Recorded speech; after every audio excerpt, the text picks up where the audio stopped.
Safety will be even more top of mind than usual at schools across the tri-state tomorrow morning. This after bomb threats were made at 4 local schools this morning.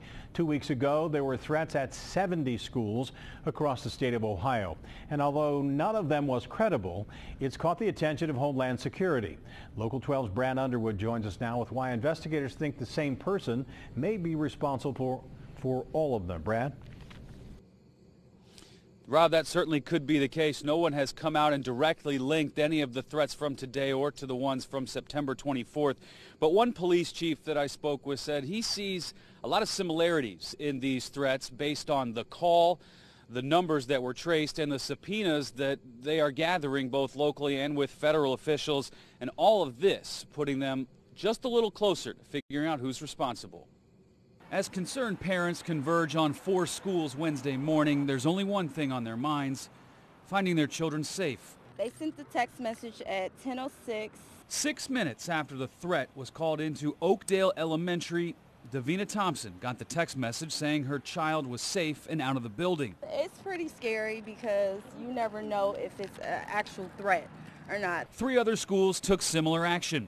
At Denver Place Elementary, all students and staff were taken to a safe place while the building was searched twice. We feel better about it this one than last time because we got a lot more leads and a lot more ability to follow up on it this time. The last time Wilmington Police Chief Dwayne Wayan is referring to is when 70 schools across the state received that same threat.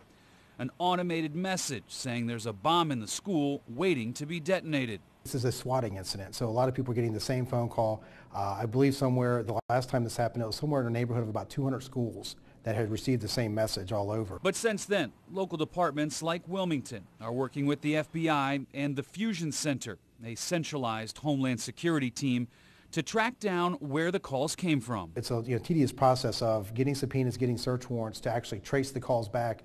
And the dilemma to it is it's not a call that's originating here in Ohio. It's it's obviously farther out. It could be here in the United States. The call could be even as far away as overseas. So you got a lot of people to work through and a lot of different phone companies to work through their system to track this down. But they are working hard to track down where these calls are coming from to the schools. No explosives were found at any of the schools that received those threats today. Of course, if you have any information, call Crime Stoppers 352-3040. Reporting live tonight at Oakdale Elementary, Brad Underwood, Local 12 News. Rob? Brad, when I first heard this today, I thought it was a prank, but it seems larger than that, doesn't it?